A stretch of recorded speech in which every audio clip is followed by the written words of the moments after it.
Kita beralih ke informasi lain. Pemirsa, Mahkamah Agung resmi menolak permohonan kasasi PT Sri Rejeki Isman Sritex terkait putusan pilot Pengadilan Niaga Semarang yang diajukan oleh PT Indo Barat Rayon. Permohonan kasasi Sritex telah diputuskan melalui sidang pada 18 Desember 2024 dan dibacakan Ketua Majelis Hakim Agung Hamdi dan dua anggotanya, yakni Hakim Agung Nani Indrawati dan Lukas Prakoso. Dalam laman kepaniteraan Mahkamah Agung tertulis jika amar putusan ditolak.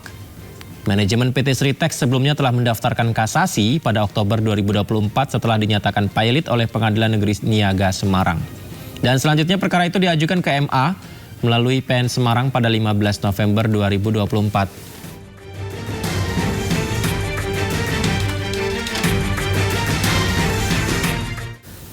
Wakil Menteri Ketenagakerjaan Immanuel Ebenezer atau Bang Noel menyebut ada tangan setan yang diduga sengaja bermain dalam proses kepilotan PT Sritex. Yang pertama, kami menduga dugaan dalam proses kepilotan ini ada tangan setan yang bermain. Wakil Menteri Ketenagakerjaan Immanuel Ebenezer menyebut ada pihak yang diduga sengaja bermain dalam proses kepilotan PT Sritex. Hal tersebut disampaikan Wamenaker saat ditanya awak media tentang sikap Presiden Prabowo soal PT Sritex. Meski demikian, Wamenaker enggan menyebut siapa sosok tangan setan tersebut dan menyebutkan bahwa sosok tersebut akan terungkap nantinya, tinggal menunggu waktu.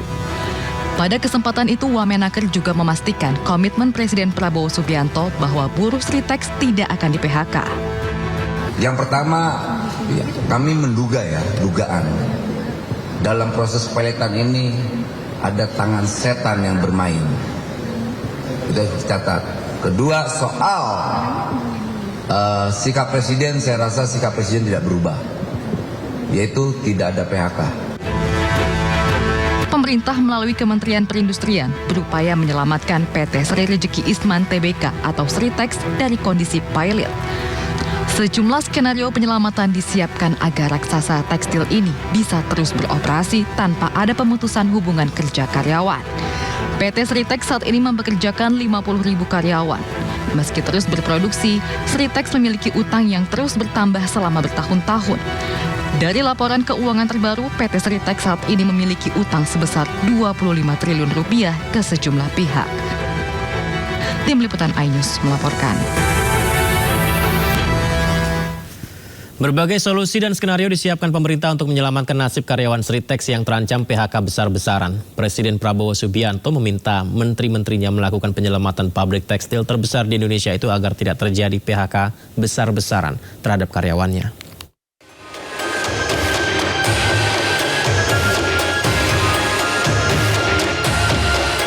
Nasib PT Sri Rejeki Isman atau Sritex berujung di tangan putusan Mahkamah Agung.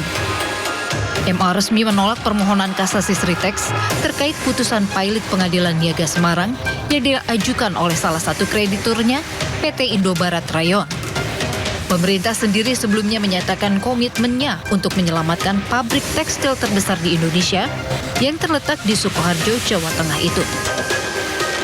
Presiden Prabowo Subianto meminta para menterinya segera melakukan langkah penyelamatan Sritex.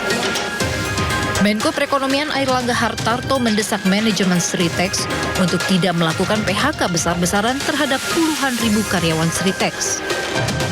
Sementara itu, dalam kunjungannya ke pabrik Sritex Oktober lalu, Wakil Menteri Ketenagakerjaan Immanuel Ebenezer menegaskan pemerintah terus memastikan nasib 50.000 karyawan Sritex telah dijamin oleh perusahaan. Ini liar yang saya tidak tahu sengaja membuat kesan negatif terhadap perusahaan Sritex itu sendiri, dan negara sadar bisa tidak, karena dampak itu itu membuat kita khawatir. Ketika mendapatkan informasi Sritex pilot, Presiden Prabowo langsung tugaskan 4 menteri, Menteri Keuangan, BUMN, Perdagangan, dan Menteri Tenaga Kerja. Nah, ini bentuk hadirnya saya ini adalah atas perintah Presiden. Manajemen Sritex sendiri saat itu menyatakan operasional perusahaan masih berjalan normal, meski dinyatakan pilot. Jadi nanti baru kami buat, tapi kami akan kembalikan ke Pak Menteri. Jadi sampai hari ini operasional masih Jalan normal. normal. Ya, kita kan total Sritek Group itu kan hampir 50.000 orang yang bekerja. Jadi kita tetap mempunyai spirit yang kuat. Berdiri sejak 1966, PT Sritex yang mempekerjakan 50.000 karyawan saat ini terlilit utang ke sejumlah pihak yang mencapai 32 triliun rupiah. Sritex selalu digugat pilot oleh PT Indobarat Rayon ke Pengadilan Niaga Semarang. Tim Liputan iNews melaporkan.